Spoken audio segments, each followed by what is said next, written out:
The Department of Transportation faces a funding cut of about $2.5 billion under President Trump's proposed budget plan, and the changes could impact the nation's travelers. Morgan Brennan has the details. President Trump's budget blueprint includes some sweeping changes to transportation, both on the ground and beyond.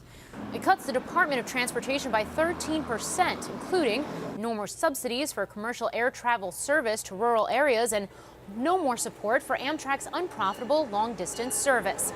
Amtrak CEO Wick Moorman warning, quote, "These trains connect our major regions, provide vital transportation to residents in rural communities, and generate connecting passengers and revenue for our Northeast Corridor and state-supported services."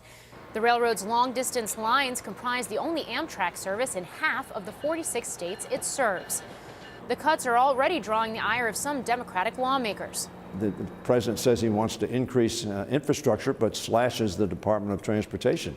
So it's a somewhat hypocritical and contradictory budget in many respects. Perhaps the biggest change is privatization of air traffic control, a plan that's been shot down before.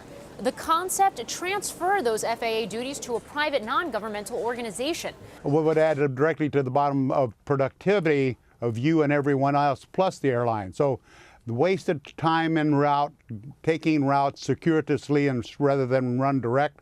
Technology is there, they just have to implement it, and they can't afford to do it under the current budget. Potential winners, major passenger airlines, which with the exception of Delta have backed privatization in the past, as well as satellite operators and rocket providers, if the upgrades, which involve GPS rather than radar, are deployed even faster.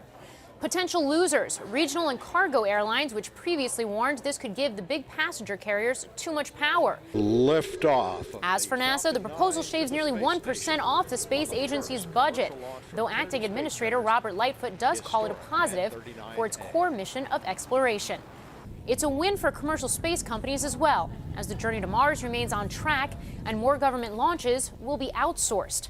Stellar news for Lockheed Martin, Boeing, Orbital ATK, Aerojet Rocketdyne, and of course, Elon Musk's privately held SpaceX. For Nightly Business Report, I'm Morgan Brennan.